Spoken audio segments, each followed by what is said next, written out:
Hello students, हमारे YouTube channel science platform में आपका स्वागत है। आज का ये वीडियो एनसीईआरटी विज्ञान कक्षा 9 के लिए है। इस वीडियो में हम विज्ञान के अध्याय 14 अर्थात प्राकृतिक संपदा में दिए गए अध्याय के अंदर के सभी प्रश्नों का उत्तर जानेंगे। इस प्रकार ये वीडियो आपके लिए काफी हेल्पफुल होने वाली है। इस वीडियो को आप लास्ट तक जरूर देखें। आइए वीडियो हम शुरू करते हैं।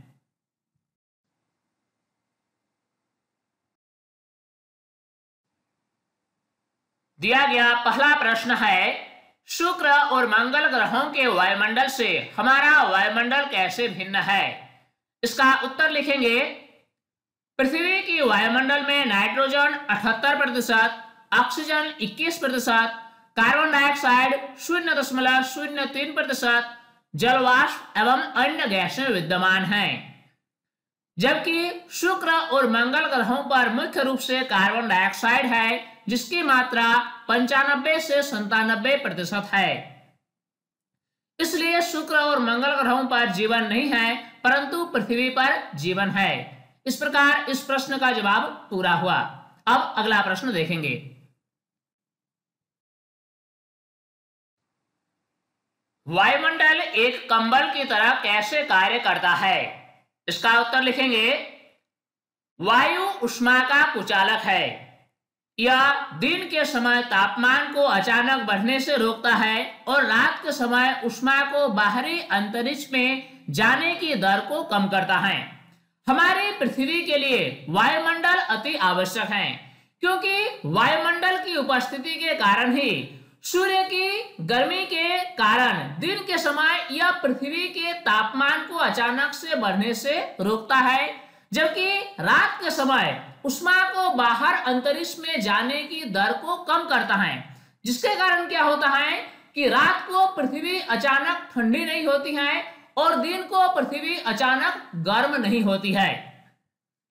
अतः वायुमंडल पृथ्वी के औसत तापमान को नियत रखता है और एक कंबल की तरह कार्य करता है। इस प्रकार हम कह सकते हैं कि वायुमंडल हमारे लिए अति आवश्यक है। यह पृथ्वी के औसत तापमान को नियत रखता है और यह एक कंबल की तरह कार्य करता है। अब आइए अगला प्रश्न देखते हैं। अब इस प्रश्न में पूछा गया है, वायु प्रवाह अर्थात पवन के क्या कारण हैं? इसका उत्तर लिखेंगे। सूर्य के ताप के कारण वायु प्रवाह अर्थात पवन उत्पन्न होती है। पृथ्वी पर पवन का कारण है सूर्य का तापमान। सूर्य के तापमान के कारण ही पृथ्वी की वायुमंडल में हलचल होती है, जिसे हम पवन के नाम से जानते हैं। स्थल की वायु जल्द गर्म होकर ऊपर उठने लगती है, जिससे वहां निम्न दाब का क्षेत्र बन जाता है। हमारी पृथ्वी में स्थल मंडल और जलमंडल की वायु एक जैसी गर्म नहीं होती है। स्थल मंडल के ऊपर की वायु सूर्य के तापमान से जल्दी गर्म होकर यह ऊपर उठने लगती है, जिसके कारण क्या होता है कि स्थल मंडल में एक प्रकार का निम्न दाब का क्षेत्र बन जाता है। अब समुद्र के ऊपर की वायु निम्न दाब क्षेत्र की ओर बहने लगती है। जब स्थल मंडल की वायु ऊपर उठ जाती है तो निम्न दाब का क्षेत्र बन जाता है, और इसी निम्न दाब के क्षेत्र को पूरा करने के लिए समुद्र के ऊपर की वायु निम्न दाब के क्षेत्र की ओर बहने लगती है। साथ ही पृथ्वी की घूर्णन गति तथा पर्वत श्रृंखलाएं भी पवन को प्रभावित करती है। इस प्रकार इस प्रश्न का जवाब भी पूरा हो गया। अब हम अगला प्रश्न देखेंगे। बादलों का निर्माण कैसे होता है? उत्तर हम लिखेंगे। सूर्य की गर्मी से जलाशयों से जलवाष्प बनती है और ऊपर की ओर जाती है। दिन के समय जलाशय सूर्य की गर्मी को प्राप्त करके ये वाष्प बनाती है और यह जलवाष्प वायुमंडल में ऊपर की ओर जाती है। ठंडी होने पर जलवाष्प जल की छोटी छोटी बूंदों के रूप में संघनित हो जाती है तथा बादलों का निर्माण करती है। यह जलवाष्प जब ठंडी होती है तो वायुमंडल के ऊपर जाकर यह छोटी छोटी बूंदों में संघनित हो जाती हैं और इससे बादल का निर्माण होता है। जब ये बूंदें आपस में मिलकर बड़ी एवं भारी हो जाती है तो वर्षा, हिमवृष्टि या ओले के रूप में नीचे गिरती है।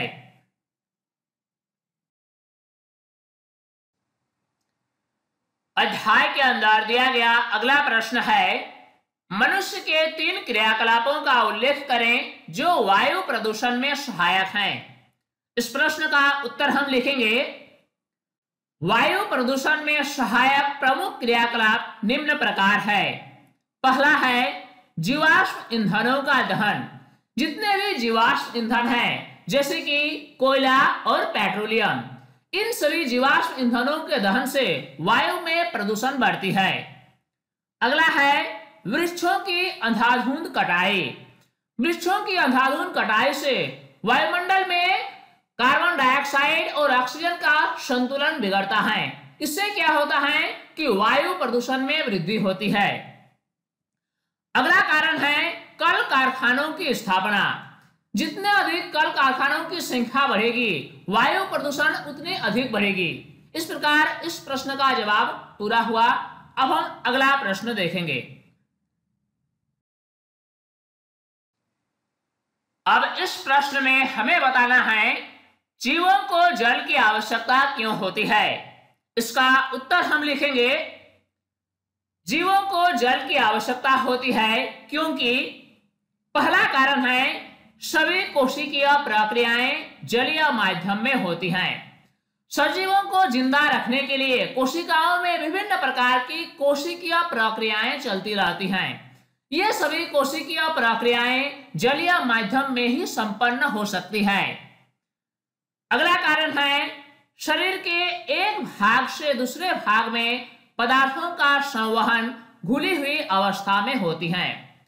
सजीवों में पदार्थों का स्थानांतरण एक भाग से दूसरे भाग में होता है और यह आवश्यक प्रक्रिया है। पदार्थों का जो स्थानांतरण होता है यह घुली हुई अवस्था में ही होती है। अगला कारण है बहुत से जीव जल में निवास करते हैं। बहुत से ऐसे जीव हैं जिन्हें हम जलीय जीव के नाम से जानते हैं। ये सभी जीव जल में ही निवास करते हैं, अतः जल जीवन के लिए आवश्यक है। अगला कारण है शरीर का अधिकांश भाग जल का बना होता है। अगर हम मनुष्यों के शरीर की बात करें तो मनुष्यों के शरीर का लगभग 70% भाग जल का बना होता है। इस प्रकार इस प्रश्न का जवाब पूरा हुआ। अब आइए अगला प्रश्न देखते हैं। जिस गांव, शहर, नगर में आप रहते हैं वहां पर उपलब्ध शुद्ध जल का मुख्य स्रोत क्या है।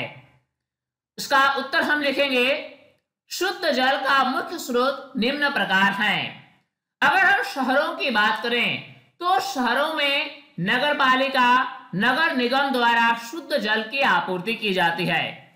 परंतु अगर हम गांव की बात करें तो गांव में कुआं, चापाकल, नदी, तालाब इत्यादि के द्वारा हमें शुद्ध जल की प्राप्ति होती है। अब हम अगला प्रश्न देखेंगे।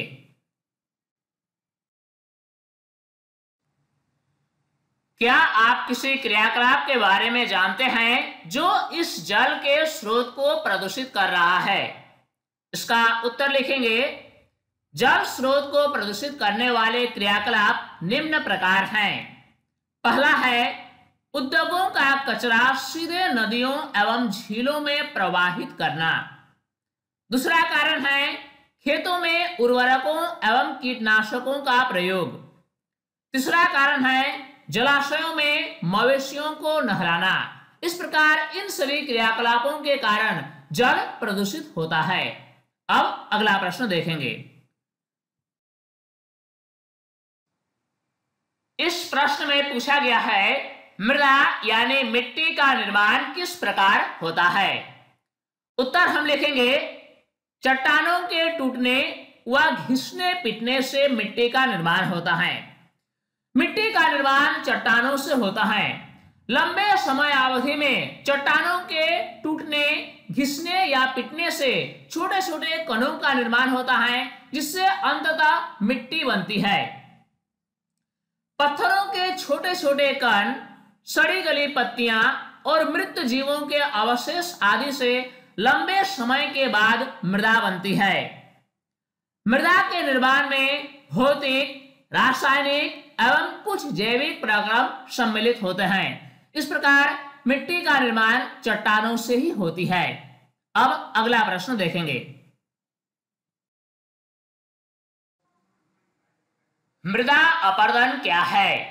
उत्तर होगा तेज हवाएं, बहता हुआ जल या अन्य किसी कारक द्वारा भूमि की ऊपरी मृदा का अपने मूल स्थान से स्थानांतरित होना मृदा अपरदन कहलाता है। जब मिट्टी अपने मूल स्थान से स्थानांतरित हो जाती है तो इस परिघटना को मृदा अपरदन कहा जाता है। इसके कई सारे कारण हो सकते हैं, जैसे कि तेज हवाओं के द्वारा मृदा का हटना, या फिर बहता हुआ जल के कारण मृदा का हटना, या फिर अन्य किसी कारण से। मृदा अपरदन से भूमि की उर्वरा शक्ति कम हो जाती है, जिससे फसलों की पैदावार प्रभावित होती है। मृदा अपरदन से क्या होता है कि मृदा अपने मूल स्थान से हट जाती है और मिट्टी की उर्वरता मिट्टी की ऊपरी परत में होती है। तो जब मृदा अपरदन होता है तो भूमि की उर्वरा शक्ति कम होती है, जिसके कारण फसलों की पैदावार भी कम होती है। अब अगला प्रश्न देखेंगे। दिया गया अगला प्रश्न है, अपरदन को रोकने और कम करने के कौन कौन से तरीके हैं? इस प्रश्न का उत्तर लिखेंगे। मृदा अपरदन को रोकने और कम करने के निम्नलिखित तरीके हैं। पहला तरीका है भूमि पर अधिक से अधिक पेड़ पौधे लगाकर। अगर भूमि पर पेड़ पौधों और घास फूस की संख्या अधिक होगी तो मृदा अपरदन कम होगा, क्योंकि पौधों की जड़ें मृदा को कसकर पकड़कर रखती है, जिससे मृदा अपरदन कम होता है। अगला तरीका है पहाड़ी इलाकों में सीढ़ीनुमा खेत बनाकर। पहाड़ी इलाकों में क्या होती है, बहते हुए जल के कारण मृदा का अपरदन अधिक होता है। इससे बचने के लिए पहाड़ी इलाकों में सीढ़ीनुमा खेत बनाकर मृदा अपरदन को कम किया जा सकता है। इसी प्रकार अगला तरीका है पशु चारण को नियंत्रित कर।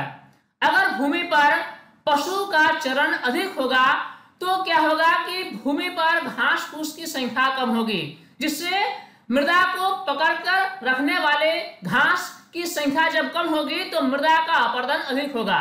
इस प्रकार इन सभी तरीकों को अपनाकर हम मृदा अपरदन को कम कर सकते हैं। अब आइए अगला प्रश्न देखते हैं। इस प्रश्न में हमें बताना है जल चक्र के क्रम में जल की कौन कौन सी अवस्थाएं पाई जाती हैं। सबसे पहला हमें समझना होगा जल चक्र होता क्या है।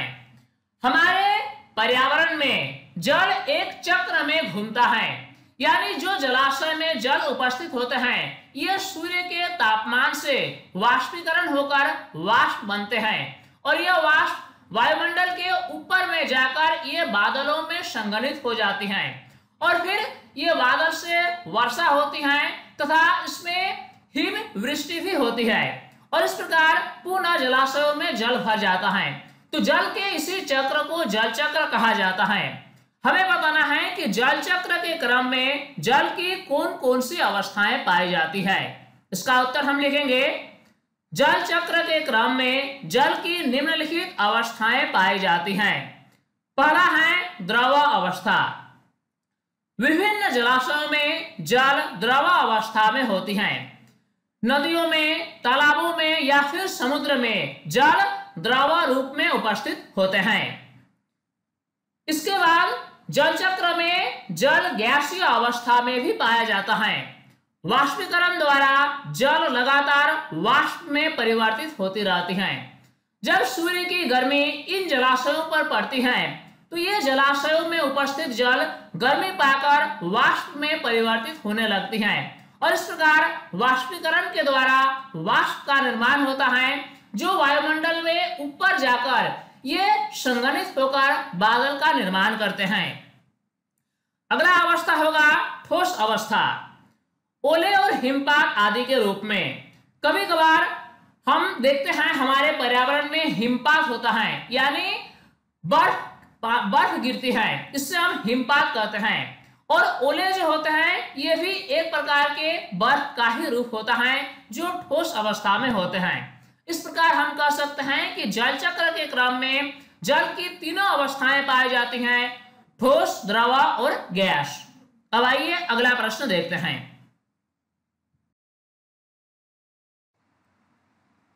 अब प्रश्न है, जैविक रूप से महत्वपूर्ण दो यौगिकों के नाम दीजिए जिनमें ऑक्सीजन और नाइट्रोजन दोनों पाए जाते हों। इसका उत्तर हम लिखेंगे प्रोटीन और न्यूक्लिक अम्ल, क्योंकि प्रोटीन और न्यूक्लिक अम्ल दोनों में ऑक्सीजन और नाइट्रोजन के परमाणु उपस्थित होते हैं।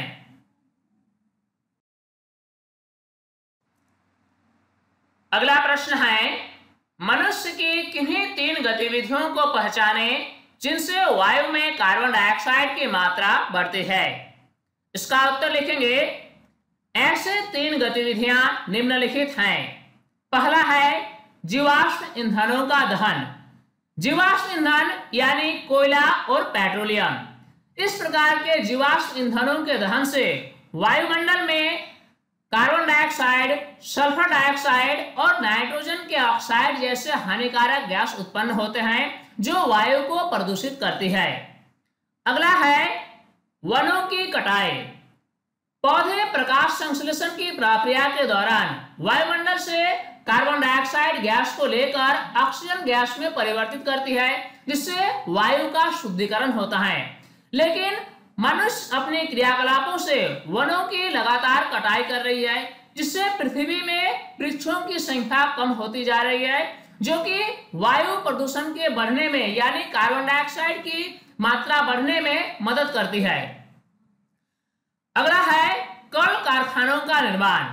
जितनी अधिक संख्या में कल कारखानों का निर्माण होगा, इन कल कारखानों से निकलने वाले हानिकारक गैसें जैसे कि कार्बन डाइऑक्साइड इत्यादि की मात्रा अधिक होगी, जो कि वायु प्रदूषण के लिए उत्तरदायी है। इस प्रकार इस प्रश्न का जवाब पूरा हुआ। अब हम अगला प्रश्न देखेंगे। अध्याय के अंदर दिया गया अगला प्रश्न है, ग्रीन हाउस प्रभाव क्या है? उत्तर लिखेंगे, वायुमंडल में विद्यमान कुछ गैसें जैसे कार्बन डाइऑक्साइड, मीथेन आदि पृथ्वी से ऊष्मा को बाहर अंतरिक्ष में जाने से रोकती हैं। हमारे वायुमंडल में कुछ ऐसे गैसें हैं जैसे कि कार्बन डाइऑक्साइड, मीथेन इत्यादि। इन सभी गैसों के कारण क्या होती हैं कि पृथ्वी की जो ऊष्मा है ये बाहर अंतरिक्ष में नहीं जा पाती है या फिर कम जा पाती है। कहने का मतलब ये हुआ कि ऐसे गैसें वायुमंडल में ऊष्मा को कैद करके पृथ्वी के अंदर ही रखना चाहती है। ऐसे गैसों को ग्रीन हाउस गैसें और इनके प्रभाव को ग्रीन हाउस प्रभाव कहा जाता है। इस प्रकार के गैसें यानी कार्बन डाइऑक्साइड, मीथेन इत्यादि ऐसे गैसों को ग्रीन हाउस गैसें कहा जाता है। और इस प्रकार के गैसों की उपस्थिति के कारण जो ऊष्मा को कैद करके रखा जाता है, इस प्रभाव को ग्रीन हाउस प्रभाव कहा जाता है।